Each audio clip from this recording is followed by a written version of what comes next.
like he said. Yeah. But now you're conscious though. Yeah, I'm conscious. I'm And conscious. you have heard you have now And I'm stepped hoping- out of the whole psychology of what was before.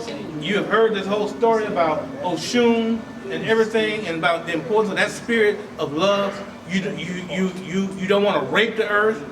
You don't want to steal from other people and everything. You are a conscious leader, owner in your community. How then do you speak? What I would do, if I become conscious, that means I've recognized the wrong that I've committed, in taking advantage of my employee.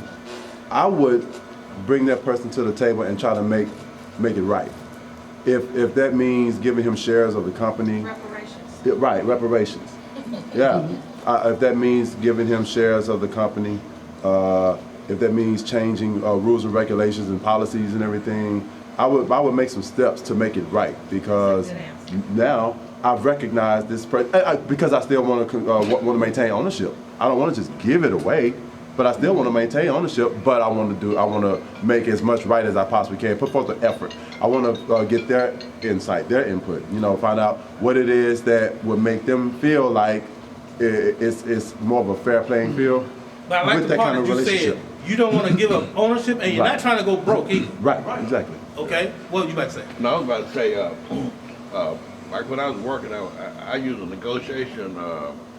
I was a union president. I used a negotiation method that was called a win-win, or a win-win negotiation, where the company would you find out what each side wanted, and what I wanted and what they wanted might be something different. But you could find a way that both of you could get some of what you wanted, and both be satisfied. And the worker wouldn't try to be non-productive, because the more productive he was, the more he could get, and the more giving that the company was. If they wasn't dogging the employees and stuff, then they would be more productive. So Okay, each side worked back and forth. Now, let me come back to y'all, though. I guess he would be y'all representative. Y'all Not necessarily. Oh, that's true. And so what I'm saying is this. So now, I'm asking you all. We ain't calling you a slave, but you're a certain employee, whatever. But you don't own the company. You work for the company. Consciousness comes upon you all. Spiritual consciousness. How does that change your communication, your activity, actions with the people you work for? These people. Y'all understand what I'm asking you? Yes. How does consciousness, spiritual consciousness, you now recognize that you got to get Oshun off the moon and back into the business. So what does that imply in terms of your activity? Working together. What relationship now do you have? You're on the right path. What relationship do you have with the business? That, understand, he used the word win-win. So the point is, you recognize that you don't want a win-lose relationship. You want to win, and you want to win. So we got to negotiate, go back to your point, something that benefits them and the company. Because think about it. Let me help y'all. But think about it. If the company fails, how does that impact you? Huh? You lose, not only you lose job, you lose, what else you lose? Income. And who's that affect? Your church. You see what I'm trying to say to y'all is that we are all intimately connected. But see, to let me know that we are not really thinking on a higher level is the way we talk. And the state of consciousness that we're in, you're still thinking like slave. You're still thinking and feeling abuse and inhumane treatment. Okay, and you want to go somewhere. You want to not work. You want to get what you can out the company, and don't worry about the company. That's how a lot of black people think. And that's where the auto industry went down. Okay, and on this side, if you keep thinking like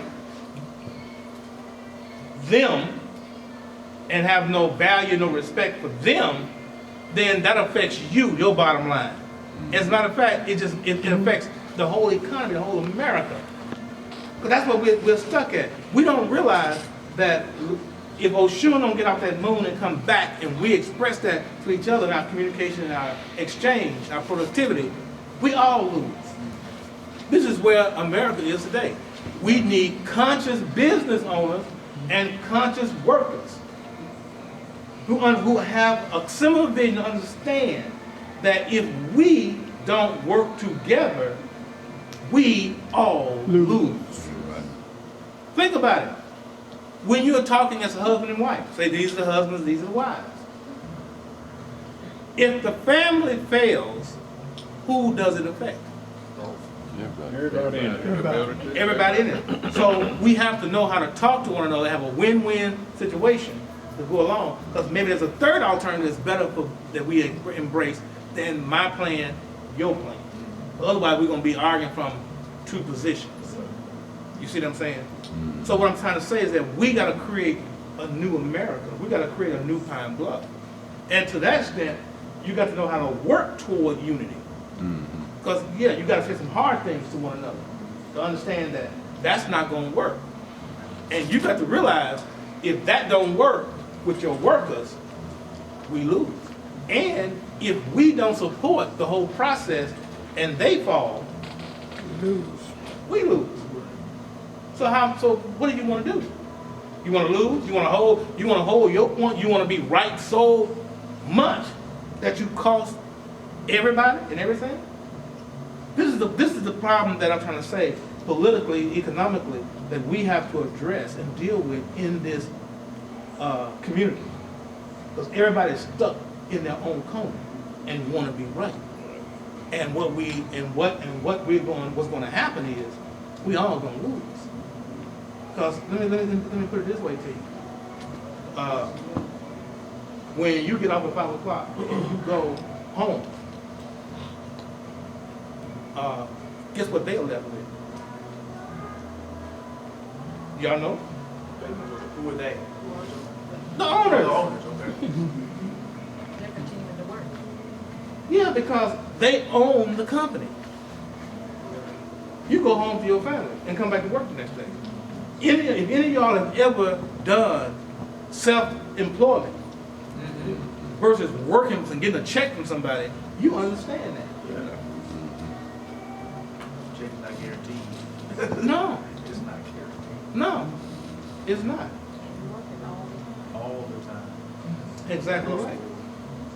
You see and see, somebody made a point. The fact is that you guys are in the field. Okay? The thing that happened, we go back to the point of slavery, the difference between slavery and now is that in slavery, the owners had the responsibility. They weren't very smart with it, but they had the responsibility to provide a housing for you, clothing for you, food for you. But they were arrogant. And protection. And protection. Right. It's not in the interest of an owner to kill his slave. It's not in his interest.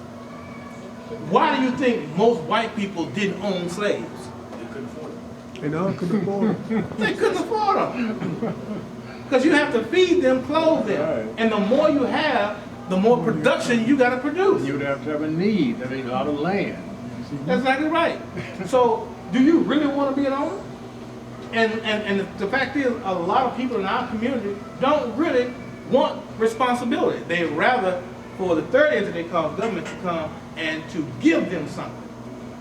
Reverend, being a teacher, I want you to do a little teaching on why is it that there were so many more slaves in the South than in the North? Well, the North was industrial. They didn't need them, did they? Right. They didn't need as many. Right. They didn't need them. Maryland made Not because they were better, that's what I'm trying to say. Right, Not because they were better people. So what I'm trying to They say didn't to need right as many. now is that we have to look at our city and we have to come up with a plan to really go forward. And the way they did it is not cool. It's not going to work. You are predominantly black and you need these people. And you are the majority, and yet you don't own the majority of land. And you need these people. They know that.